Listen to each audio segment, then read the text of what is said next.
behalf of all the members of Rotary Club of Madras, Besant Nagar, I wish each one of you a very happy new year, and I'm sure in the coming year we will have safe, healthy, and peaceful year ahead. It's my pleasure to welcome the chair of the Peace Committee and the Conflict Resolution Chairman, Rotarian Maithili Muralidharan, who has been the who has spearheaded this series on Bhagavad Gita, and a great initiative which he has taken. And we are very happy that it is being consistently being done on a month-to-month basis. I also welcome our zone's Assistant Governor, Rotarian S. Prabhakar. Welcome to you, AG. Nice to see that you are amongst us. I also welcome all the other Rotarians from the districts, district officials, Rotarians from other districts, members of my own club, Rotarians. A hearty welcome to each one of you. Also welcome our Guruji, Rotarian Kupuswamy, who has been guiding us through this peace building process, first within ourselves and then to the general community. So with this few words of welcome, I hand over the session to Arun to introduce the guest speaker and take the session forward. Thank you. Thank you, President. Good morning, Rotarians and friends of Rotary. It's my pleasure to have you on this occasion of the episode 5 of the Bhagavad Gita discussion series, which commenced in the month of September with ardent support of Rotarian Maithili, District Chair for Peace Building and Conflict Prevention, and with absolute encouragement from our President, Rotarian Krishnan, and with full enthusiasm from our Guruji, Rotarian PPPHF Kupuswamy. So we are today in the waiting to enjoy another session of learning. So I would just brief about Rotarian Kupuswamy, though all of you must be knowing about him. So Rotarian Kupuswamy is primarily an engineer, basically, and he was educated in Chennai as an engineer, and then he has been working in the water industry, piping industry with Wavin for several decades. He is widely traveled across 60 countries, and he was our past president about 4 years back, I think, 3-4 years back. Of specific mention, I would like to say is he had the opportunity to study Bhagavad Gita right from the age of 11, when Paramacharya blessed him when he visited the Hindu school in Chennai. So that is where his learning journey started at the very young age of 11. So, and he has grown fond of it, and then dwelled a lot to make it more palatable for general public like me, so that it is easily digestible in this form. So that's how we have designed this. So essentially, the endeavor is to engage in peace building and conflict prevention, the source of which is always first the individual, who becomes a part of a crowd. And if you are able to, if the individual is able to be at peace with himself, then he will certainly bring peace among the community he lives in, which is the primary goal of Rotary. So this is where the learning is going to take us to. So today we should be covering chapter 9 and 10, which is Raja Vidya Raja Guhya Yoga, 34 verses, and chapter 10, Vibhuti Yoga, 42 verses.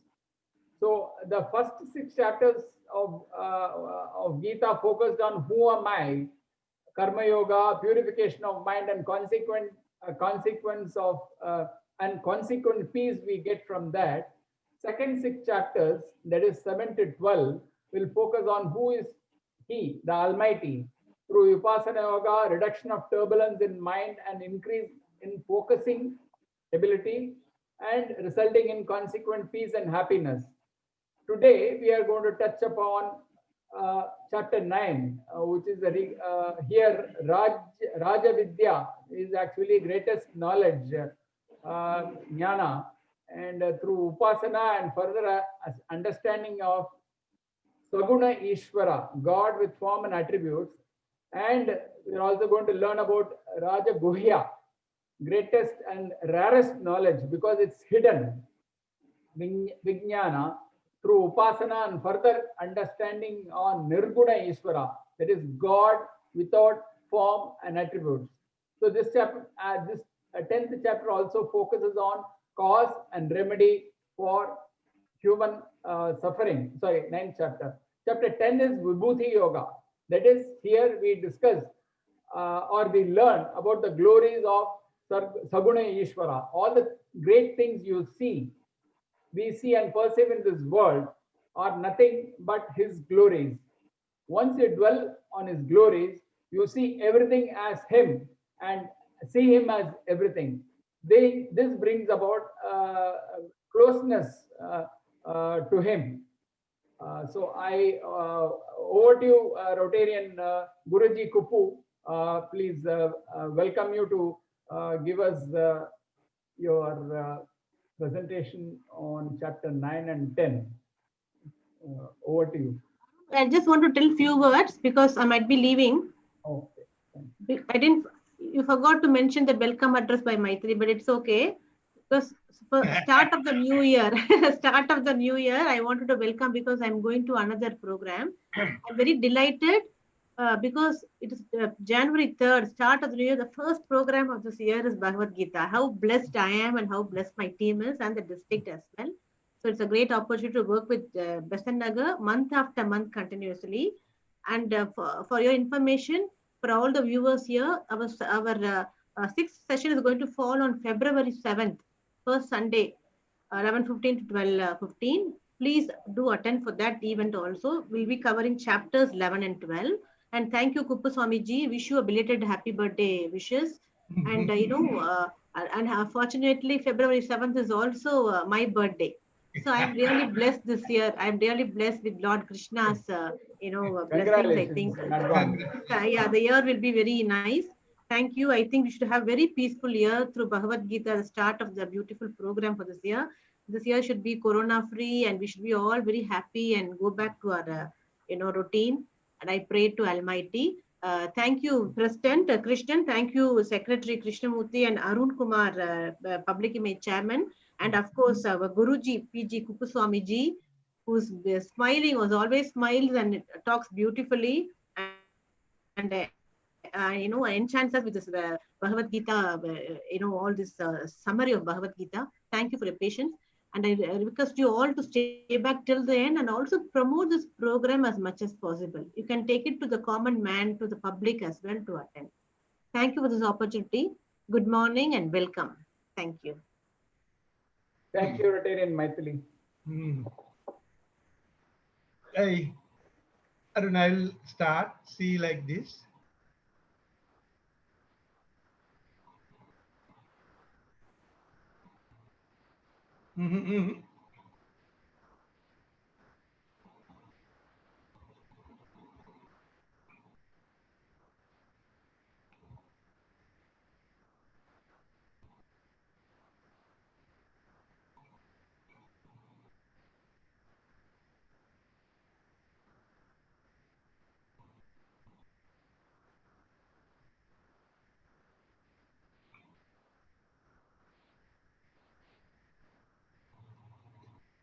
Arun, is that clear, Arun?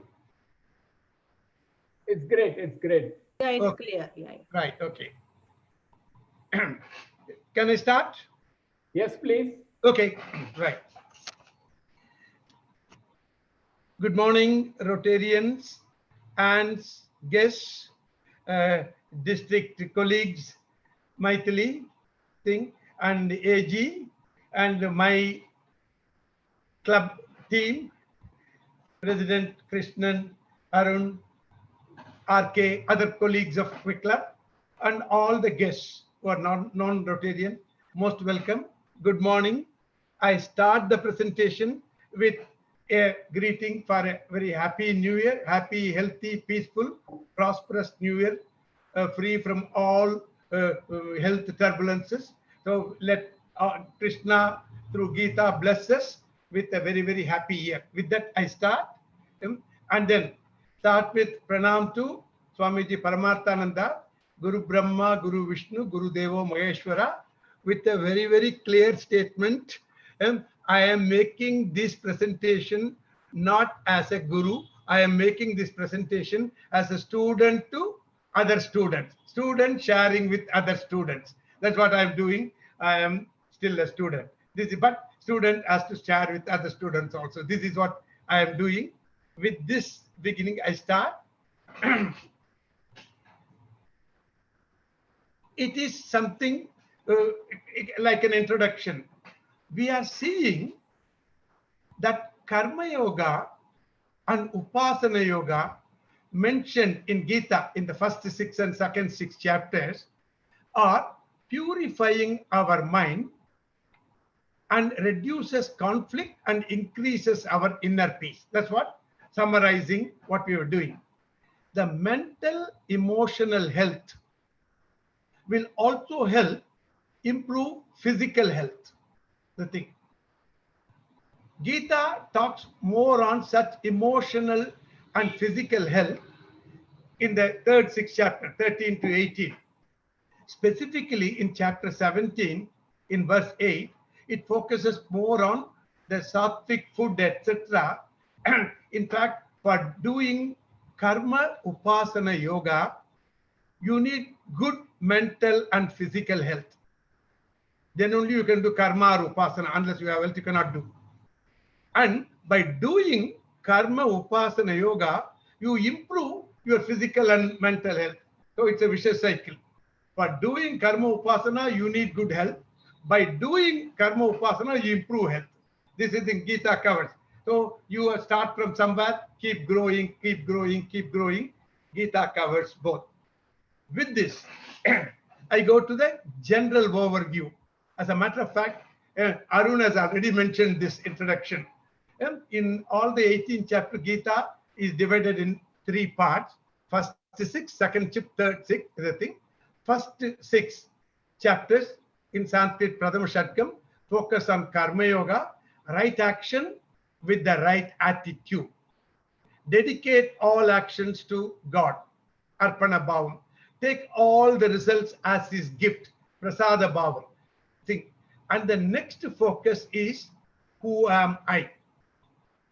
Little bit of knowledge about myself. I am not the body-mind complex, but I am Atma consciousness.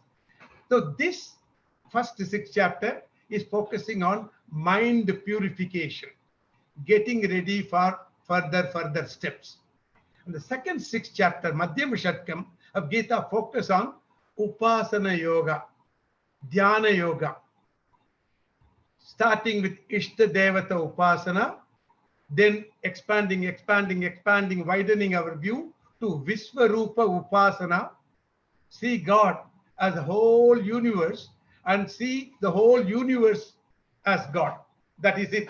This Upasana gives mental focusing ability, and also this covers the topic, who is he? A little bit knowing about him. The third 6 chapters will talk about the thing Jnana Yogam and the relationship between God and us, and the virtues to develop, to understand and gain this knowledge, which will give total liberation from the worldly conflict. So that's the third sixth chapter. This is general division. With this, we are getting into the chapter 9, Raja Vidya, Raja Guhya. The name explanation will be coming in the next 1-2 slides. Everything. Ninth chapter is a build-up of the 7th chapter, a repetition of 7th chapter, revision of 7th chapter, you can say. Both chapters discuss about starting with Saguna Ishvara Upasana. Saguna Ishvara Upasana is Apara Prakriti, that is the God with form, etc., attributes, etc. It is subject to CAD. At the bottom, I'll explain what is CAD, and slowly grow from Saguna Ishvara Upasana to Nirguna Ishvara Upasana, Para Prakriti, God without CAD, and then to Jnana Yoga, and get a everlasting peace and happiness here and now. These are all the steps, the thing. In fact, the step A itself, Saguna Ishvara Upasana itself, when you're starting from kindergarten itself, you will enjoy the reduction of conflict and increase of peace. This is what you are experiencing. The emotional benefit come from day one, the thing.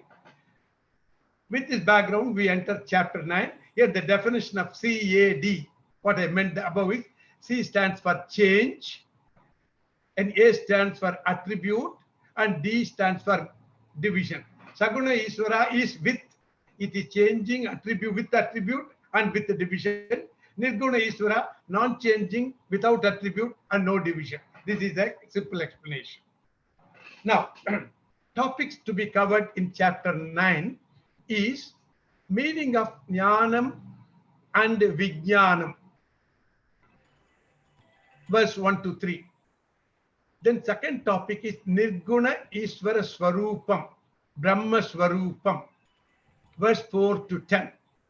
Then, what is the cause for the bondage, samsara, human misery and pain?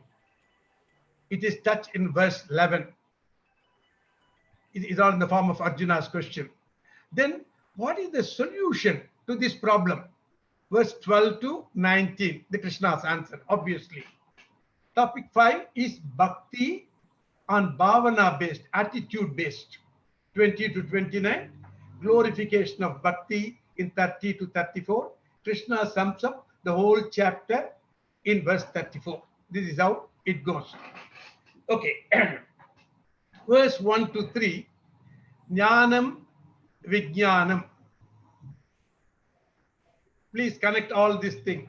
Jnanam, Vijnanam, Raja Vidya, Raja Guhya. Same meaning, but different Sanskrit name. Krishna introduces once again the topic in this chapter. Knowledge of God, both in Saguna, with form and attribute, and Nirguna, without form and attribute, are called Jnanam and Vijnanam. Saguna Ishvara knowledge is Jnanam. Nirguna Ishvara Jnanam is Vijnanam. This is mentioned in chapter 7, the thing. Now, let us start with Saguna Ishvara Jnanam. In this chapter, it is called Raja Vidya. Saguna Ishvara Jnanam, Raja Vidya, Jnanam in 7th chapter. It is the Raja Vidya is the greatest knowledge. Raja is the superior grade. Vidya is the knowledge. The greatest knowledge. Saguna Ishvara Jnanam. Nirguna Ishvara Vijnanam, Raja Guhya, is the rarest knowledge. Very difficult. We have to explore. Hidden. It is lying under the earth in a hidden spot. The focus is the higher level of knowledge, which is the Nirguna Ishvara Vijnanam. In the 7th chapter, we call it Vijnanam. Here, we call it Raja Guhya, the rarest, higher level of knowledge. It is the most sacred and secret knowledge which leads to liberation from bondage of self-conflict and worldly conflict in steps, step by step. Do this step with trust, Shraddha in scriptures and also in the Guru. The Guhya in Tamil means Guhai. In English, it means cave. It is equal to the meaning. Here we should take it contextual meaning, hidden, rare. Raja Guhya means the knowledge hidden in the cave. That means the rare knowledge. We have to do a lot of study and explore and get this knowledge. It is not really secret. It is a rare knowledge. We have to make efforts to get this knowledge. Raja Vidya. Saguna Ishvara Jnanam is Raja Vidya. Nirguna Ishvara Vijnanam is Raja Guhya. This is how the first topic is covered. Verse 4 to 10. Nirguna Ishvara Swarupam. Brahma Swarupam. The nature of Brahman, Para Prakriti, the higher level God, is, there are several, 6 natures are mentioned. First one is Avyaktam. Vyaktam means perceivable, Avyaktam means not perceivable, difficult, not available for sensory perception. You cannot see him, you cannot hear him, you cannot touch him, you cannot smell him. He is or it is supra-sensual, the meaning Avyaktam. 2, Sarvagataha, all pervading. It is everywhere, everywhere, everywhere, like space, Brahman. Third aspect, Swarupam, Jagat Adhishtanam, base, supporter of the whole universe. In Vishnu Sahasranamam, we use the word Viswadaram, Gagan Sadisam, etc. So Viswadaram is a nature, Jagat Adhishtanam. The fourth one is coming to our level, Srishti Sthiti Laya Karanam, is the cause of creation, maintenance, resolution of the universe. The fifth one, still, Lord is not a Karta Bhokta. He is not a doer or experiencer.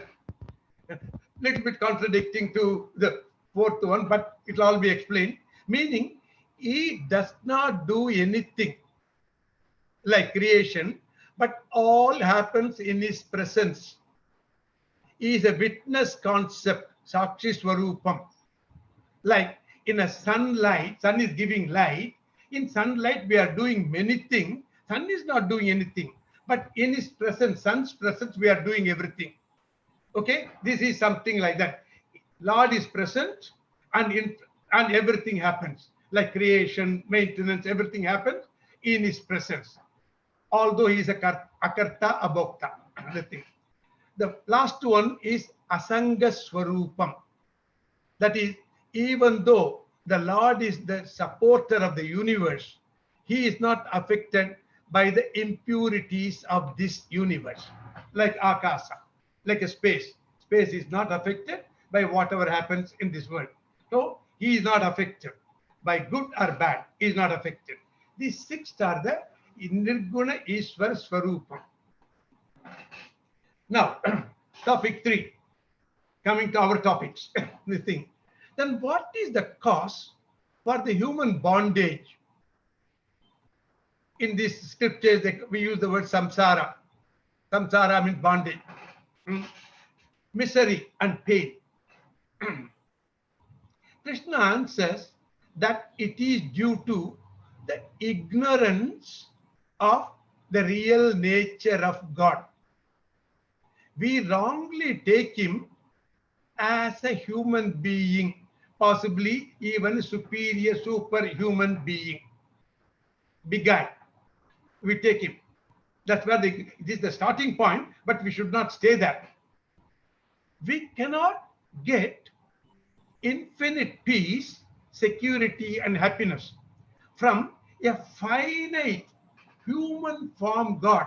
God with a height and weight and length and width and all those kind of things, limitation, finite God.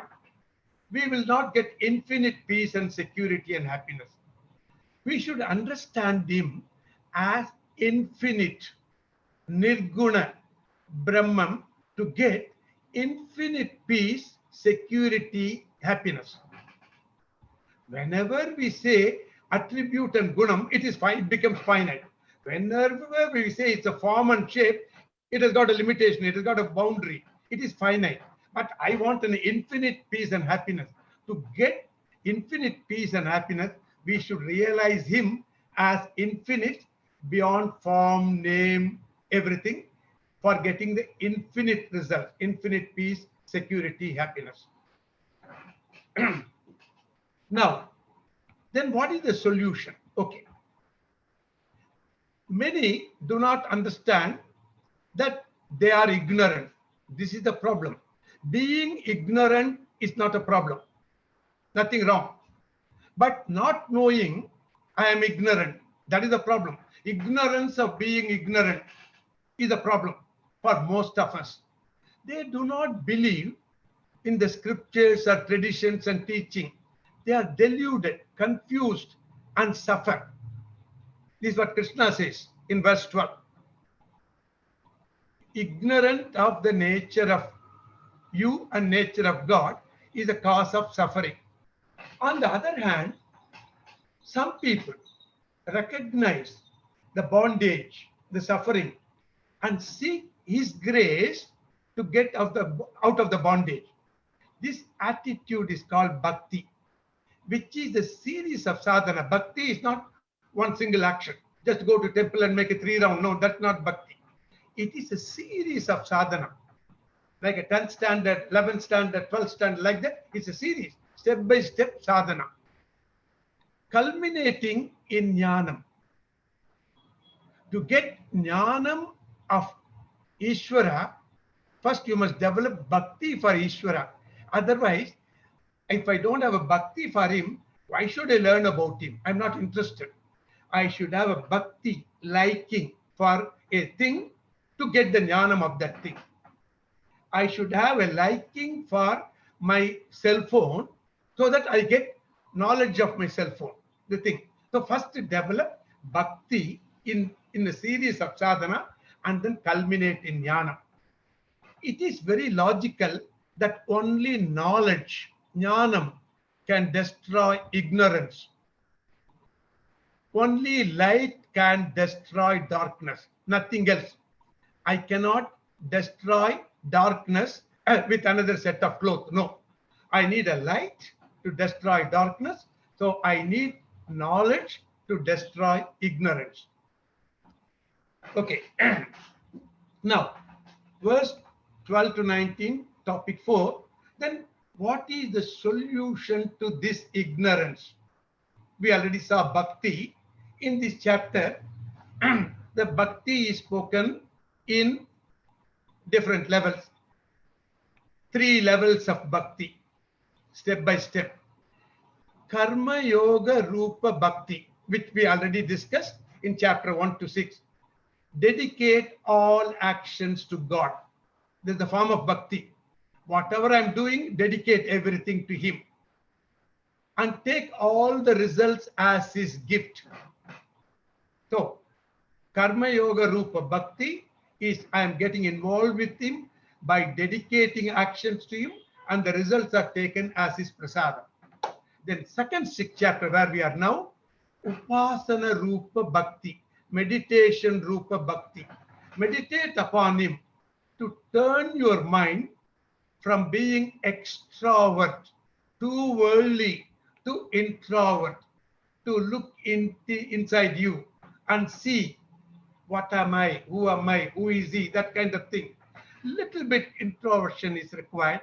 The thing in the Upasana, that's what the second 6th chapter where we are now is going to. This prepares your mind to get the knowledge of him.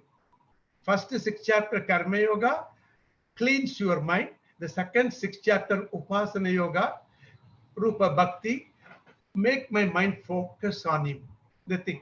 And the third 6th chapter, which you have not yet come, Jnana Rupa Bhakti, knowledge of him. Unless you have a clean mind and focused mind, you are not going to get a knowledge on any knowledge. not only God knowledge, even whether it's a physics knowledge or chemical knowledge, engineering or medicine, you need a clean mind and a focusing mind.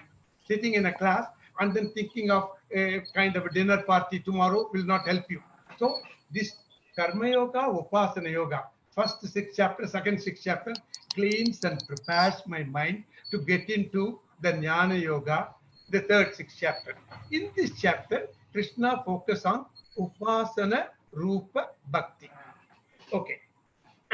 Some worship him as themselves. What I mean is one form, human form. Some people say he's a man, some people say he's a woman, whatever, is one form God. Some worship him as different from themselves. A little bit tall guy, a little bit big, and then maybe more than 2 hands, maybe more than 2 heads, that kind of different from themselves. It is called many form.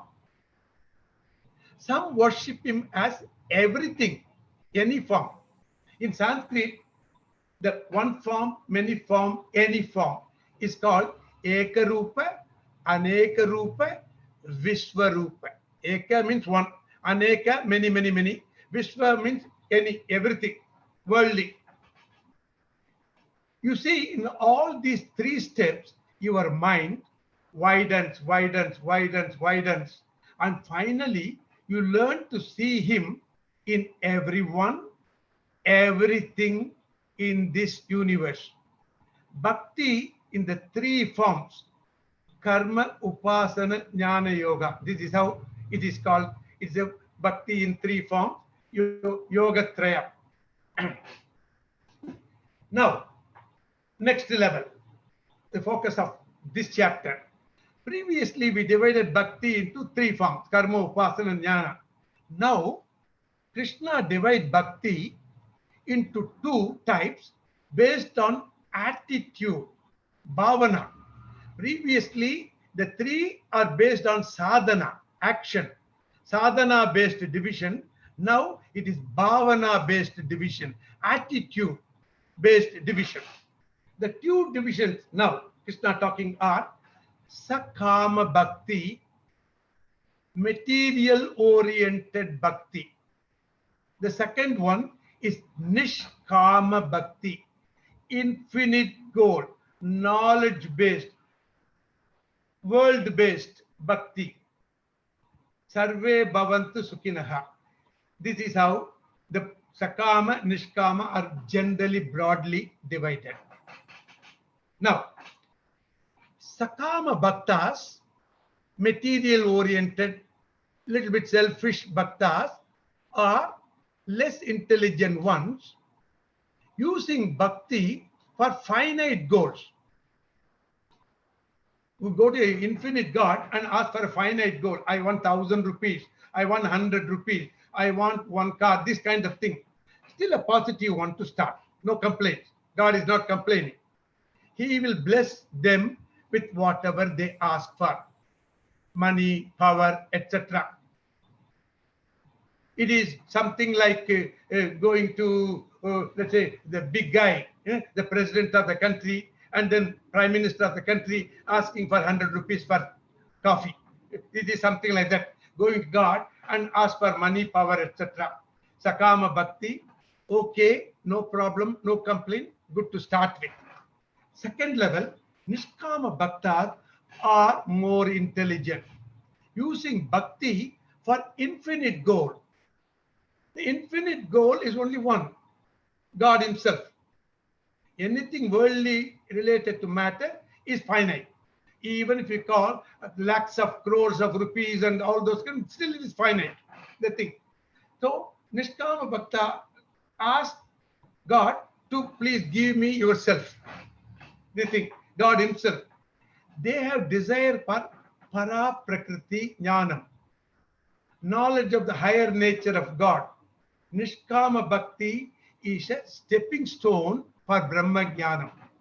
To start with Sakama Bhakti matter. I want money, I want house, I want car, I want promotion, college admission, everything is fine, fine, fine. Grow, grow, don't stay. Then finally learn to ask God, I want you. The thing. In chapter 7, we they call it Jijñāsu Bhakti, knowledge of God. And that kind of bhakti, here we call it Nishkama Bhakti in this chapter 9. The thing. Now, the difference is Sakama Bhakti is full of rules and regulations and rituals, and the result is limited, money, power, etc. Nishkama Bhakti has no rule at all, no ritual at all, very easy. Just ask for him and nothing else, and the result is unlimited. When you want money, when you want a house, when you want a car, when you want college admission, when you want good education, health and all the things, you are doing this yagam, this yagyam and all. This has to be done with 1.5 hours of verses with 6 people and all those kinds of things. Start at 6 in the morning, finish at 8 in the morning. These limits are there. The thing, you have to do it as per ritual. Nishkama Bhakti, God, give me yourself. You don't need anything, any language, any way you say, without any ritual, just say, I want you. He says, I am in you, that kind of thing. Therefore, the scripture says, Gita says, reduce slowly Sakama Bhakti, gradually increase Nishkama Bhakti.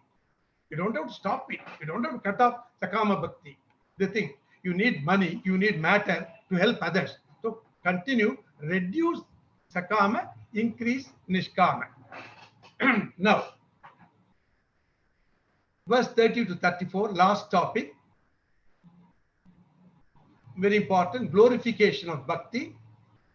Anybody without any differences, discriminations, man, woman, higher intelligent people, lower intelligent people, rich, poor, high, low, old people, young people, anybody can start with bhakti, no limitations, no restriction, no nothing. All are equal. All these rich, poor, knowledgeable, less knowledgeable, man, woman, all those things, this community, that community, these are all for external transaction purposes. When you go inside and inside and inside, we are all one and same. So we are equal and all of us can start with bhakti. No discrimination, no differences. Even those who committed sins, mistakes, can ask for forgiveness and enter into bhakti and achieve the goal. Therefore, never have guilt. Decide to change, grow, transcend with confidence. This is, Krishna is very clearly telling. Don't say he is qualified to get into bhakti. I am not qualified because I made this mistake. No worry, everyone is qualified. Agree with your mistake, ask for forgiveness, change, transcend. Now, the last verse 34, one of the most powerful verses in Gita, Krishna is defining the bhakti. Learn to love me, pray to me for worldly goals to start with. Here, God is a mean, the method or the cause, and the world is the end goal. Go to a infinite God and ask for 100 rupees, worldly goal. So infinite source, from infinite source, we are asking for a finite result. That is, start with that, no problem. Then fix me as the goal in your prayer. When you come to God, ask for 100 worldly things, at least put God as the goal number 101. No problem. It's fine. The thing. Then slowly grow. Change the goal 101 slowly to 50, 40, 30, 10, 5, 1, etc. Change the number from 101 to number 1. Improve the goal number for God. The thing. Never forget the goal. Even when you are not praying, when you are working, eating, whatever, remember him. Krishna uses a beautiful word, man mana bhava. Fix the mind on me. This one word is talking about the whole chapter. Man mana bhava. Fix the mind on me. Even in Brahma Kumaris, this word man mana bhava is taken as the kind of slogan. The thing, this one word of Gita is everything. Now, fourth is convert your very life into a form of worship to take you to the goal. Your free will, effort, prayatna, everything is a prayer. Work is worship. Then, even when you are progressing, growing, remember the grace of God, His prasada, His blessings, and be humble. Don't get into that attitude, I achieved, I got. No, don't get into that. The thing. Be humble. Then, with this bhakti and surrendering to me, I will take you, means I will guide you to your ultimate goal. So, remember, all the results, all the experiences, what we experience is due to two factors: our effort, prayatna, and God's grace. The God's grace, you can also put it in another empirical form: unknown external factors. Our efforts plus unknown external factors, not under my control, cause my result. So with this, we finish chapter number 9 and we enter the chapter 10, Vibhuti Yoga, 42 verses. I'll explain the name Vibhuti in the thing. Right, the first slide, it is explained. Vibhuti means God's glory.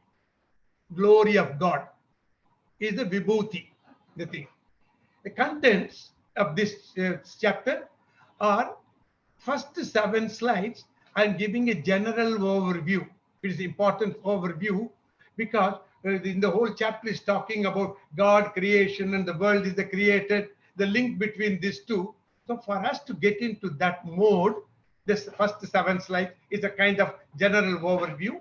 Then coming to the topics of this chapter, introduction, verse 1 to 3, Lord's glory and the benefits of that knowledge, 4 to 7, Vishwarupa Ishvara Upasana Bhakti and the benefits, 8 to 11, Arjuna's request for the elaboration of the glory of Lord. Arjuna didn't understand, like us, the thing. You said it's a very glorified God. What do you mean? Explain to me. I don't know the thing. Then Lord's glory elaborated by him, by God himself, from 19 to 42. Thing. Okay. This general overview, I will quickly go through that. In this 10th chapter, we focus on Ishvara Swarupam continues. We get our own concept of God as a creator. When you go to somebody and ask, what do you mean by God? I don't know. What do you mean? He is the creator of this universe, including you and me. The first step. Here the creator is not perceived, since we cannot see him. He is only inferred. Since we cannot see him, hear him, feel him, we only infer. We think that he is in a far off place, somewhere, too far away from here, and hence we cannot see him. We are used to imagine him as a creator of all the materials in this world. Like we imagine a carpenter for table, a builder for the house, and a goldsmith for jewels. We imagine him as a creator of this universe. We equate him like a goldsmith or carpenter. Nothing wrong to start with. Therefore, we imagine Ishvara as a carpenter, builder, goldsmith, etc. He should be very intelligent because he created this beautiful big world, big universe, cosmos. Also, he should be an intelligent guy, similar to a human being, to create such a large universe, but he should be very strong, very intelligent, with a lot of heads, lot of hands, lot of legs, etc. Powerful. He's over intelligent, over powerful.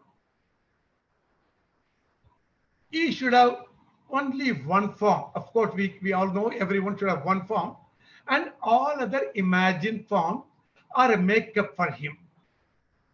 As a creator, he wears one dress. As a maintainer, he wears another dress. as a kind of resolver, he is wearing another dress. But these are all makeup, but it's one God with a very powerful look. Will I ever see him? How do I get to know him? Krishna wants to change our concept of God in this chapter. Understanding him first through upasana bhakti and then through jnana will reduce our ignorance and inner conflict and increase our peace. Getting to know him slowly, even in the first step, reduces our ignorance and conflict, increases our peace. When you grow and know him more and more, your peace builds up. If you know God only as a creator of this world, your understanding is incomplete. We imagine him only as an intelligence cause of this universe. When you say intelligence cause, in Sanskrit, nimitta karanam, as a carpenter goldsmith. To make a table, we need a carpenter. He's the intelligence cause. So to make the world, God is the intelligence cause. Then, where he get the material to create the universe? We also know, we already imagine carpenter plus wood, goldsmith plus gold lump, then the builder plus cement and concrete to build this thing. So God is the intelligence cause. Where he get the material? We also know that there cannot be any material before the creation of this universe. Quickly, I give one line of Chandogya Upanishad, Guru to Sishya, in chapter 6 of Chandogya. Sadeva Saumya idam agre asi ekam eva advitiyam. The word. In simple one line meaning, before the creation, he only existed as existence without the second. Even the science says before Big Bang, there's only singularity. They use the word singularity, and the Upanishad million years back said Sad eva ekam eva. Ekam means one only, and they use science, they use singularity. Somewhere it's all connected. Therefore, God has to find the material also within himself, upadana karanam, like wood, gold, etc. He is a goldsmith with a knowledge, and he is a piece of gold. He is a carpenter with a piece of wood. So he is both matter and intelligence cause. That he is intelligence cause and also material cause of this universe, nimitta and upadana karanam, is a combination of spirit and matter principle. The nearest example, when we say this, within 1 minute we will understand. Spider web example. The spider makes the web, Silandi, make the web with its own saliva as the raw material. He is the intelligent cause and he is also a material cause. He is not buying material for the web. He is taking it from itself. The spider using his own saliva and use his own intelligence to make the web. We should also understand that the material cause is not away from the end product. When a carpenter makes a table with the wood is present in the table, in the desk. Gold is always present in the ornament. You do not have to infer the material cause in the object, but you can perceive it automatically. When you see the table, I know it is made out of wood. When you see a bangle, I know it is made up of gold. The material cause is perceived. Therefore, Ishvara, as a material cause, is present in all creations, products. You will see him in all his creations. That is the Visvarupa Upasana. Like wood is seen in all the furniture, gold is seen in all the ornament. God as a material cause is present in all the worldly things. We know everything. We see him. We think, when I see everyone, everything, I see God in my computer, in the table, in my body, in the water, in the road, in my car. In everything, I see him, including the body-mind complex. So, here, Ishvara is inferred as the intelligence cause, inferred. intelligence, okay, we cannot see him, we infer. Ishvara is perceived, logically perceived as a material cause. Then, what is his form? All the visible forms of the objects of this universe are the perceived form of God. The form of the wood is the form of the table. Form of the gold is form of the bangle. The thing, you need not imagine him. You see him in all the creation. Whatever form you see, that is the form of God, material form of God. So one line summary is God plus name and form, which we give. I give this name, I give that form, is equal to word. Now, the very anxiety of Ishvara Darshan is due to our incomplete understanding. I want to see him, I want to view him, I want to imagine him. That's the incomplete understanding. When you have complete understanding of Ishvara, you always have Ishvara Darshanam in everything in the world. The entire creation is his own form only. Is a matter cause. So every object is him. This is called Vishwarupa Ishvara Darshanam. A devotee with complete understanding of God sees him in everything, everyone. This is called Ishvara Vibhuti, God's glory. This is established in chapter 10. With this background, we enter chapter 10. Long.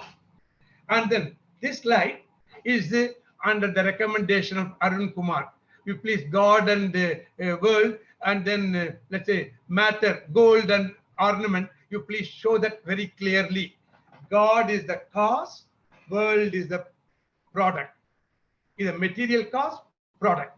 The gold lump, what you see at the bottom, is the cause, and on the right hand side you see an ornament.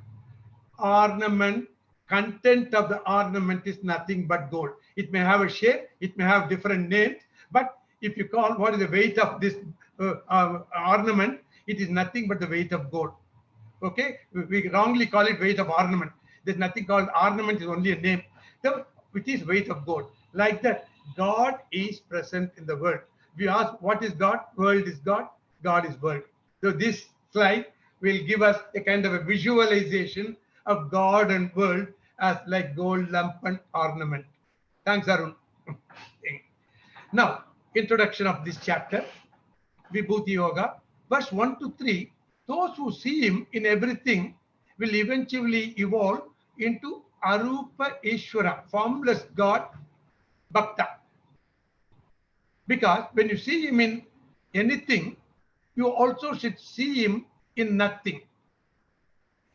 I will not confuse you. I'll say you also see him in the form, you also see him in the formless thing. In the next step, he understands he is also inside you. His nature, Swarupam, is Sat.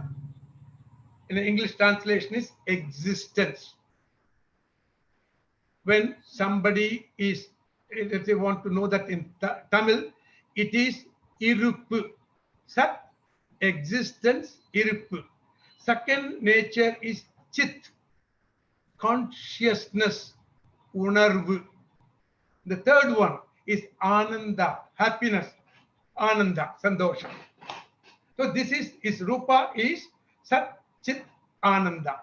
When you realize he is in you, because you are the product and he is the creator, the product means the happiness and peace are within you.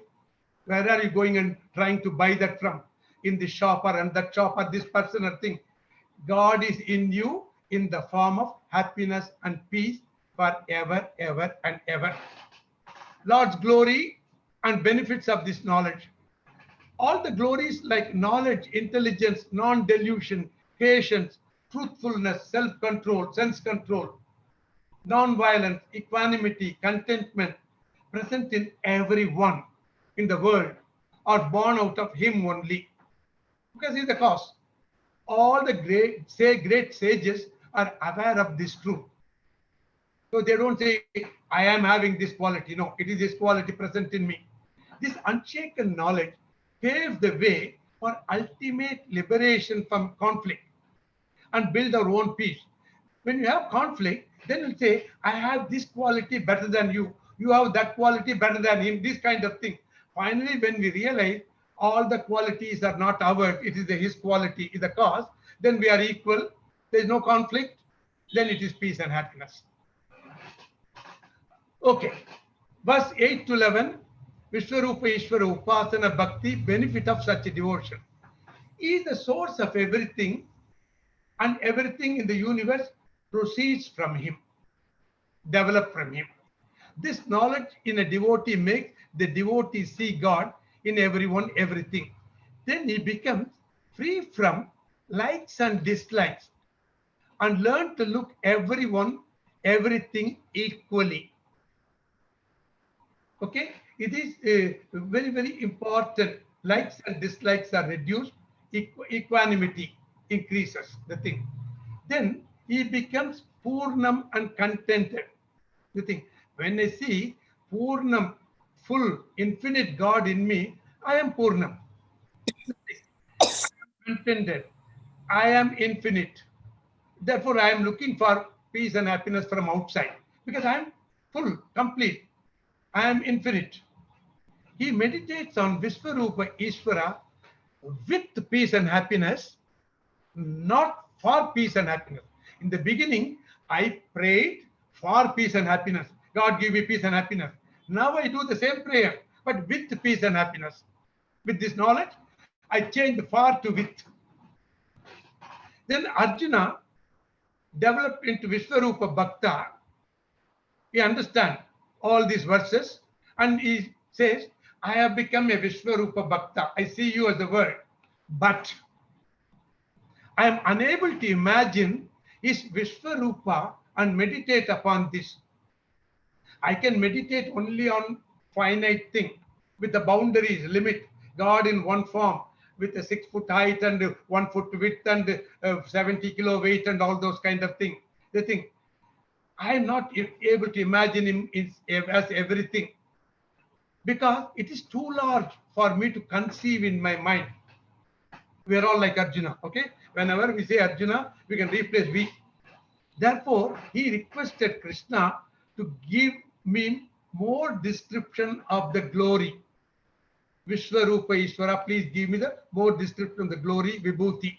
He praises Krishna as a supreme Brahman, beginningless, all-pervasive creator. Please give me, explain a little bit more about Vibhuti. How do I meditate upon you as totality? Okay, Krishna starts explaining from this 19th verse till the end, till 41. There are 40 Vibhutis are explained. The two are very, very important. The two important glories are mentioned in verse 20 and 39. In verse 20, he says, I am present in everyone as consciousness life principle, Atma Tattvam, Chit, Chaitanyam. I am present in everyone as consciousness, Chit, Chaitanyam. In Tamil, Tuya Unarvu, I am in you. As Unarvu, Chit, consciousness. Verse 20. Then he says, I am in you and everything in the universe as the existence principle. The universe, we always say, the table is there, the chair is there, the computer is. The is, the iruppu, existence is him. I am. The am is him, the thing. So the existence principle in you, outside you, in everyone, everything is me. This is iruppu. Existence, sat, iruppu. Is the second, the glory of God, Vibhuti, is mentioned in verse 39. Then, balance many glories. I am simplifying. Some of them are repetition. Some of them may even contradict with each other. The thing. Read them individually. Take the way you perceive it. Some of the names and forms are taken from Puranas and other scriptures, take them as symbolic representation. Don't analyze too much. Among the Adityas, the sun gods, I am Vishnu. I am sun god among the luminaries. I am wind god. I am moon. Among the Vedas, I am Samaveda. Among the Devas, I am Indra. Among the senses, I am mind. Among the beings, I am intelligent. Among the Rudras, 11 Rudras, Ekadashi Rudras, I am Shankara. I am Agni. Among the Ashtavasus, I am Meru among the peak mountains. I am Brahaspati among the heavenly teachers, gurus. I am Skanda among the heavenly army commanders. I am ocean among the water. Among the words, I am a single syllable Om, the thing. I am Japa Yajna among the recital of God names, the thing. I am Himalayas among the big mountains. I am Narada among sages. I am Airavata among elephants. I am Kamadhenu among cows. Vasuki among serpents.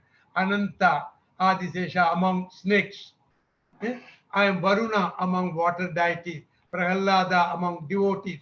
I am time principle among all the calculations, analysis. I am Garuda among the birds. I am wind among the purifier. I am Rama among the weapon. I am Ganges among the rivers. I am beginning, middle, and end of the whole creation. The thing. I am letter A among all letters. Tirukkural says, Agara Mudala Ezhuthellam Adi Bhagavan. The thing. A is God. The thing. I am A among letters. I am Dvanda. Dvanda means linking mark. Between Dvanda, linking between everyone. I am Gayatri among Vedic magics.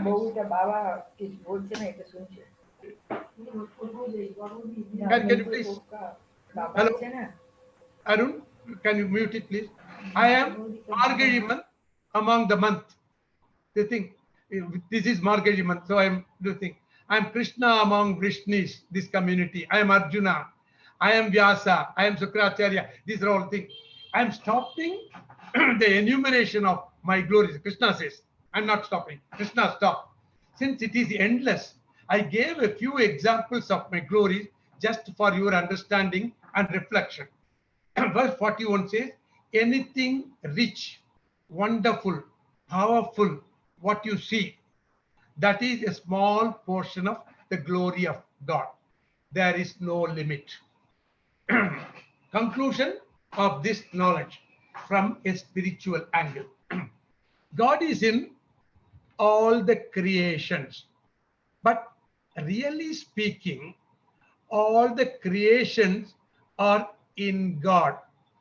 Means the whole creation is resting on God. When I say in God, we are all resting on God. This book is on the table. That means the book is resting on the table. The table is the supporter, the book is resting on it. God is in us means we are all in God, we are resting on God. So our understanding purely from spiritual angle, we view from two angles. Step one, God is in the world. It is called Vibhuti Yoga. God is in the world. Then you see, world is in God. That means world is resting on God. World is depending on God. It is called Vishvarupa Yoga. The thing. First is Vibhuti, second is Vishvarupa Yoga, which we will see in the next chapter, chapter 11. So it is one example which we can understand in 1 minute is gold is in all the ornaments. But really speaking, all the ornaments are nothing but gold. There's nothing called ornament. The name is, you and I gave the name. All the ornaments are resting on gold. All the ornaments are nothing but gold. This is the ultimate, the thing. In the first step itself, we see equality among us, reduces difference, reduce conflict between us, gradual building of peace and happiness within us. With this, I close this chapter 10 thing. Wishing you all a pleasant, happy year ahead. And then any questions, any doubts you can have, you can ask me now. You can mail me, whichever you want. So with this, I'll stop it. Ariho, thank you for your time. If I exceeded the time, I ask for your forgiveness. Thank you very much. Excellent, sir. Excellent. Well explained. அதாவது என்னன்னா தமிழ்ல சொல்லுவாங்க இல்லையா, அந்த தொட்டனை தூரும் மணற்கேணி மாந்தருக்கு அப்படின்னு சொல்ற மாதிரி ஸ்பான்டேனியஸா உங்களுடைய அந்த ஸ்பீச் இருந்தது. Well presentations. அது என்னன்னா, நான் இந்த கீதையை பற்றி எனக்கு அதிகம் தெரியாது, ஆனால் நீங்கள் வந்து எக்ஸ்பிளைன் பண்ண பிறகு என்னென்னா, இது வந்து எனக்கு இன்னும் ஆர்வம் அதிகமாகிருக்கு. கீதையை பற்றி நான் தெரிஞ்சுக்கணும் அப்படிங்கிற ஒரு ஆர்வத்தை நீங்கள் வந்து கொடுத்துருக்கீங்க. இது சப்ஜெக்ட் ஓஷன்ங்கிறத விட நீங்கள் உங்களுக்கு எனக்கு தெரிஞ்சு எப்படி சப்ஜெக்ட் ஓஷனோ அதுக்கு ஈக்குவலாக வந்து உங்கள்கிட்ட நிறைய விஷயங்கள் அபவுட் கீதா இருக்குங்கிறத என்னால் புரிஞ்சிக்க முடியுது. Thank you so much sir. So and also thanks to all for given excellent opportunity to attend this excellent Gita upanyasam. Thank you sir. Thank you so much. Thank you, AG. Thank you. I'm available to you anytime.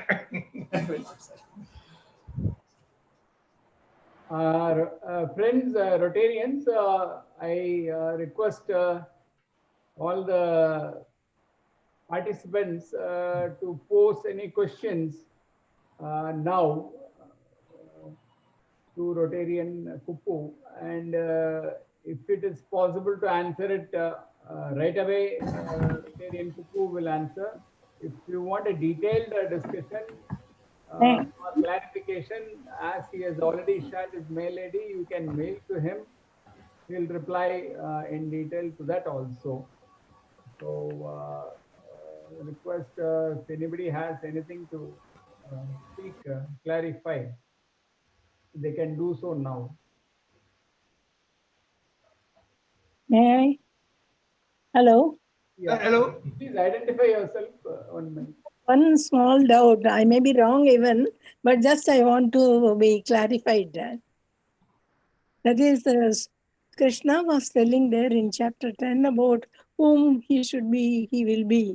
And then he says about regarding the sages and all, he says, I will be Sukracharya. Is it? He says. Yeah.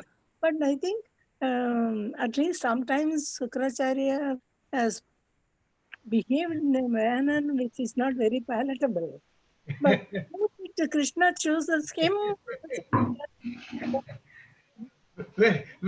Very, Balambal, very good question. In fact, in one verse, he says, I am Deva Guru Brahaspati. I am also Sukracharya. He says somewhere else, thing, Asura Guru, that kind of thing. I know when he take Vamana Avataram, Sukracharya prevented Bali not to give him the gift, that kind of thing. How can you know? Here, it is, we should take it in some way. The thing, he is in everything means, he is in the right attitude, people. He is also in the wrong attitude, people. It is that. That means you don't ask whether he is a wrong attitude person. No, he is giving you a freedom, a free will to do whatever you want. I am in you. I am Akarta Bhokta. I'm not doing anything. I have given you a book, the user manual. I given you the book, how to use this TV or computer and all the thing. If you do this, this will happen. If you don't do that, that will not happen. This all mentioned in the book. But then reading the book and using it is up to you, whatever. And you will face the consequences, that kind of thing. So he is present in Brahaspati and saying this, doing something, and Sukracharya doing something, and then there are many names. Even mountain is Meru, also is in the Himalayas. The thing, it's all a question will come, all those kind of things. Therefore, he is in. We take it in our simple way. He is in everything, good, bad, high, low, right, wrong, left, right. Everything he is in, and then he is also given us the liberty and freedom in the form of prayatna, free will. We do whatever we want. I read the book I should put my TV on a 220 volts, but I make a mistake and put it in a 440 volts. Then the TV burns. The thing is, it's up to me. I do something and then it happens. Put 220 volts, I see a nice program, that kind of thing. Therefore, the free will is there. Sukracharya also I am there. Pragaspati also I am there. This question I asked and the teacher gave me this answer. You are right. You are raising the right questions, Balamal. Thank you. Thank you, Kupuswamy. Had a very lovely journey. Thank you. Welcome. Thank you so much. Any other questions? I have a few of my own as a novice who has zero knowledge of these things. I would like to post a couple of them while others can type their questions in the discussion box for attention.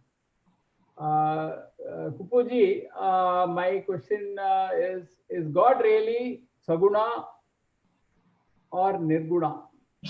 Right. See, this is it. See, this Gunam is applicable to a matter only. The Gunam, quality, attribute is applicable only to a matter principle. The thing. We saw God as a combination of matter and intelligence, matter cause, intelligence cause, the thing. Therefore, these gunas thing is applicable to the matter side of God, and then the nirguna belongs to, I call it the consciousness side of God. Unarvu tattvam, consciousness, chit principle is nirguna, guna free, no guna, the thing.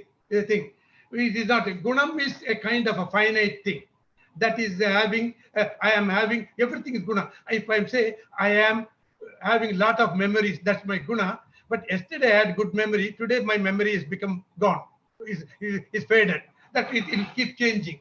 So all the gunas are connected to the matter side of God. All the nirguna, guna free is all connected to the consciousness side of God. The consciousness means, I'm not talking today's medical consciousness, I'm talking our chit, our unarvu. I am having a consciousness, I am sitting and watching the computer, like that thing. That is having no guna. So it's a combination of both. Guna and nirguna, consciousness and matter. This is the thing. We all can start only with saguna form, because we cannot directly enter into nirguna. We cannot even understand that kind of thing. So start with saguna, Ishvara, bhakti, saguna, Ishvara, upasana, slowly evolve into nirguna, transcend gunas, transcend form. Why we should transcend? Why not stay sagunam? No problem. If you stay with sagunam, then you see the differences. Sagunam, attributes, qualities, dimensions, shape, everything has its limitation. Then I start also seeing the limitation. I am seeing a lot of power in this person. I see less power in that person. I see more intelligence in this person, less intelligence in that person. I see more money in that guy, less money in this guy, this kind of thing. The gunas are unavoidable, but we transcend to see everyone equal. I will see the beggar in the road and Mukesh Ambani as equal. The thing to see, then I have to transcend. The beggar's quality is richness of money, and Mukesh Ambani's richness of money. I remove the thing. He is a man, he is a human being, this is a human being. Both are equal. So then I get the thing. If I bring money as a guna or attribute, then gone. The thing. Slowly I try to get the equanimity mindset slowly. So saguna to nirguna is both are there, you transcend. Try to transcend slowly. Sir, I would like to know what is the purpose of meditating on his glories, vibhutis. What do we actually gain by doing that? Again, the same Arjuna's questions are the thing. Huh? I think Arjun, we are all Arjuna. Name is different. Arjuna. The thing, how do I start meditating? The thing. When we say glory, vibhuti here, we are meditating on the invisible vibhuti and also visible vibhuti. Like the thing, I worship him as a Himalayan mountain because I want to see a physical thing in my mind. Then only I can meditate. If I want to meditate him on as air, very difficult for me. The thing, I want to have some finite to start with. The thing, Himalayan mountain. If I say sea, tell me which sea. Okay, Bay of Bengal. You have to go and say, okay, imagine as a Marina Beach, Elliott's Beach, and meditate upon him. Or we take as guna. The thing, when I take a guna, he is the most compassionate person. That means I cannot imagine guna and meditate. Then I assume this guy is so compassionate. He takes a lot of things, money, and gives to all the people. He takes a lot of dress and gives to all the people. So we take the glories for two reasons. To see God in everything, everyone. Glory here means the thing is attribute. Himalaya is God, the thing. And then the sea is God, water is God, fire is God, like that thing. So Vibhuti means he is in everything and he is everything. So that helps me to see God in everyone, everything kind of thing. And then meditating a finite thing. I can imagine and meditate, all those kind of things. Slowly move from physical to less physical, non-physical form of meditation. Slowly take our own time and do that thing. These are back Vivekananda said that thing. He used to sit in Kanyakumari and meditate, looking at the space and meditate. I'm seeing God in the space. The thing. And many people said, no, how can I see? I want to see God in a small stone or a kind of mountain or thing. Okay, you do it on a mountain. He's also there in the mountain. He's also in the space. Do whatever you want. That kind of thing. So this is a meditation on Vibhuti. Next is there any limitation as to who can do bhakti and upasana? Age limitation, or status limitation, sex limitation? Absolutely no. In fact, Krishna himself starts explaining that in the verse, in the 9th chapter, between 30 and 34, he starts explaining. Because Arjuna asked this question. He says, I am not able to understand all that you say, Krishna. Okay, you are talking so much about all this kind of thing. I don't follow.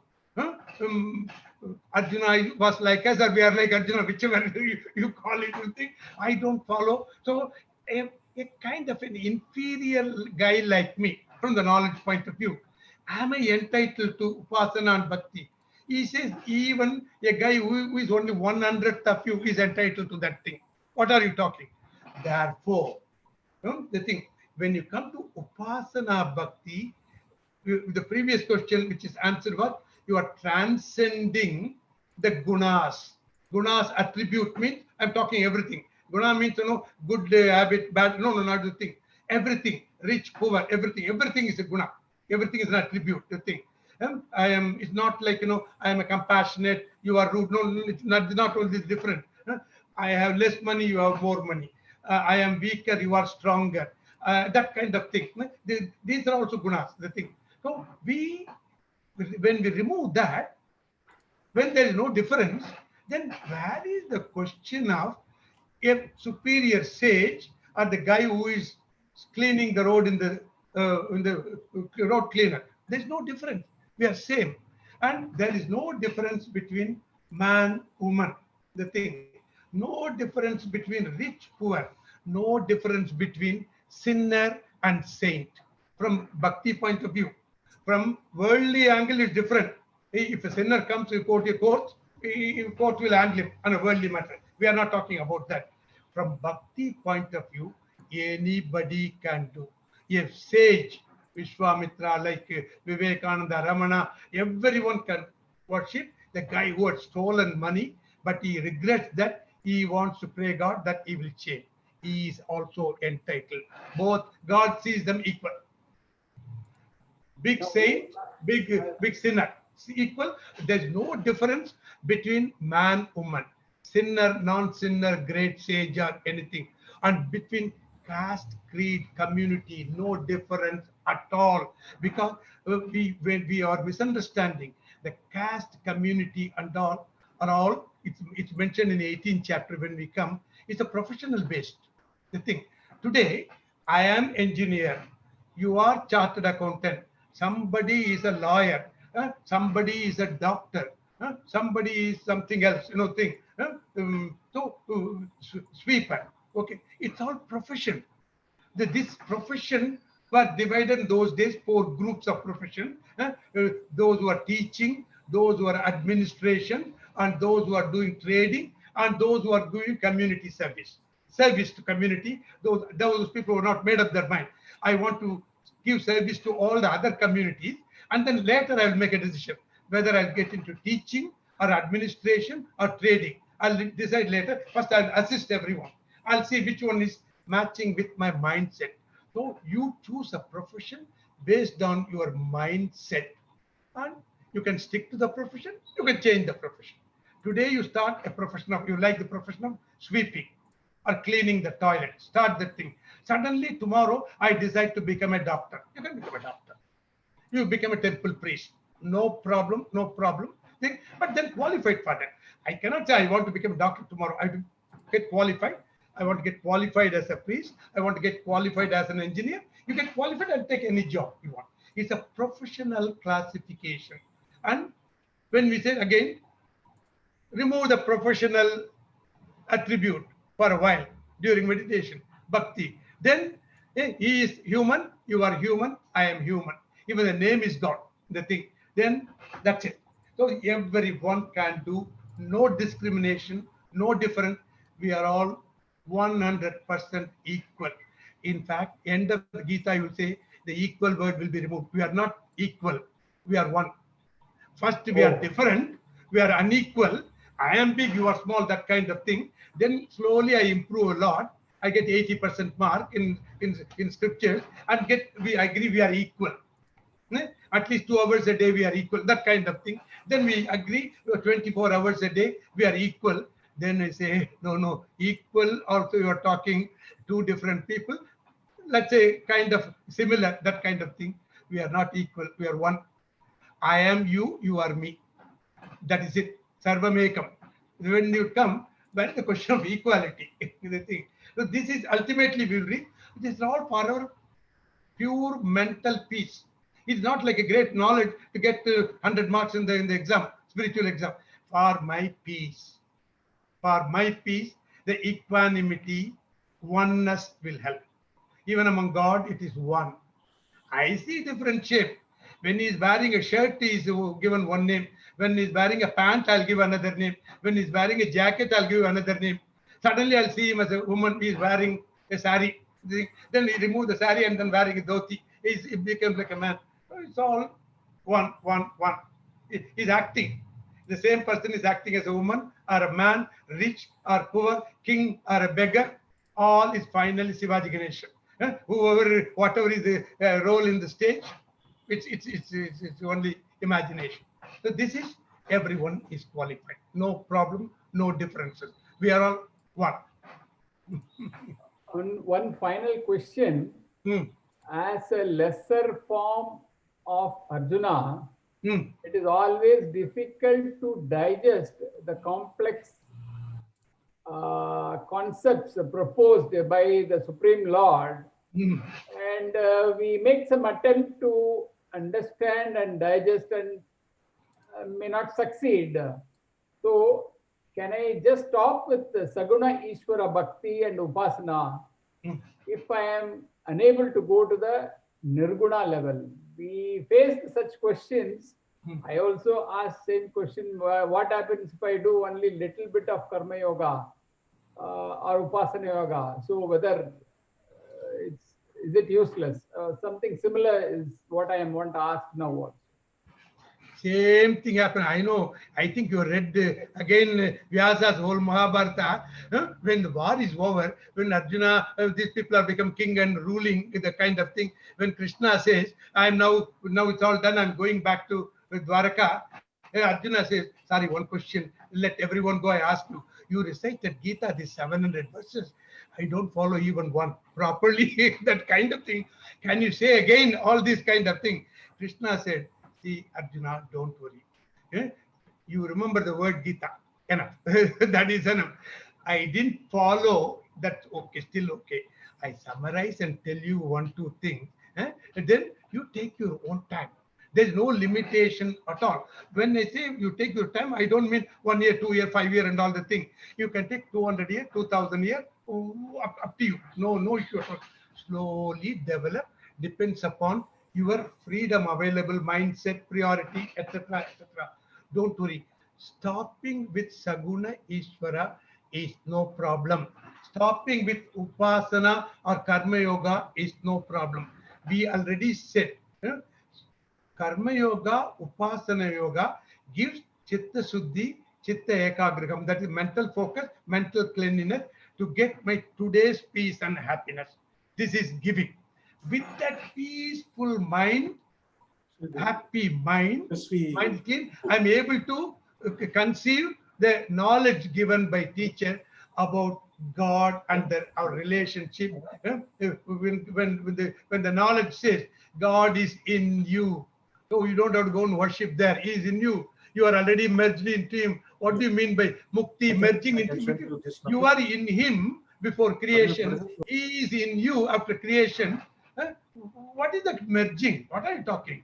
In Advaita, he is not in you. If you remove the word in, he is you. When he is you, then what do you say? I want to merge into God.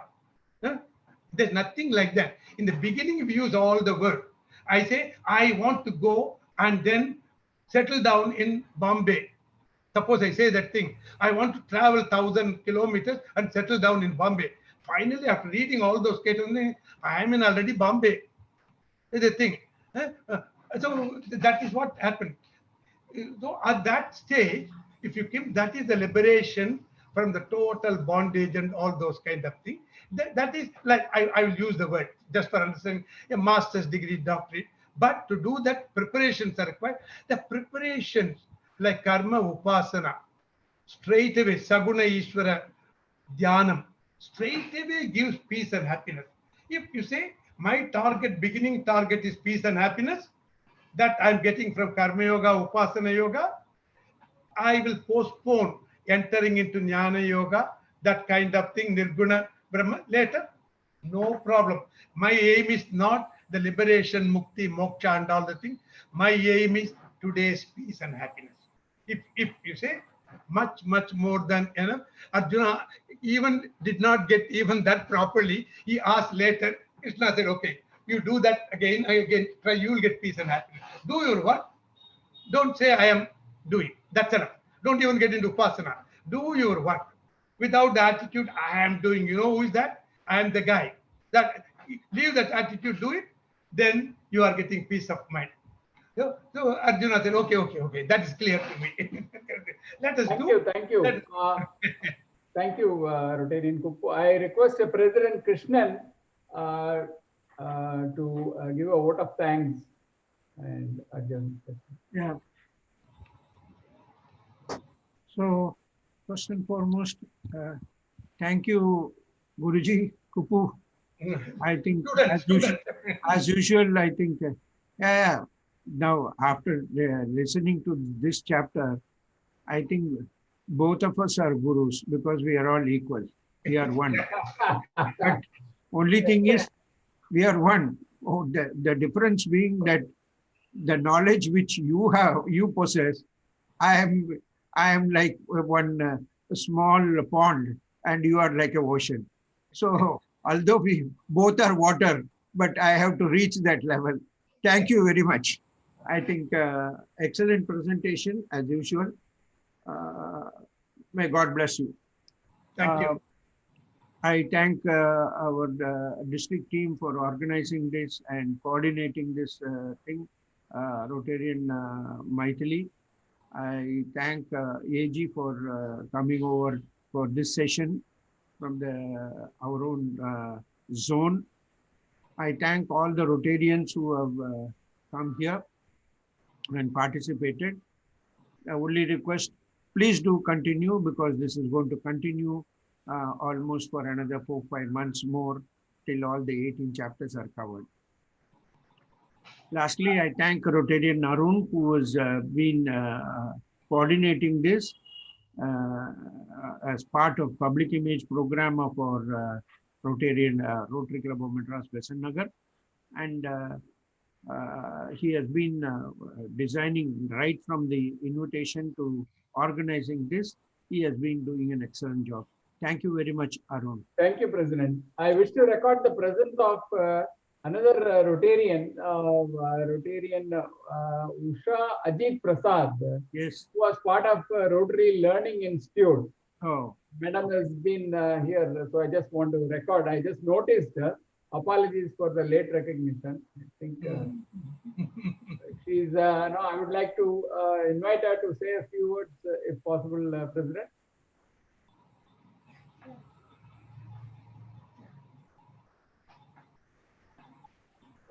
Just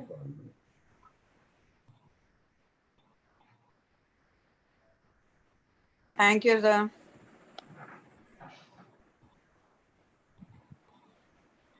okay. If there is nothing else, I adjourn this meeting. Yeah. Thank you. Thank you. Good day to you, all of you. Happy New Year to you.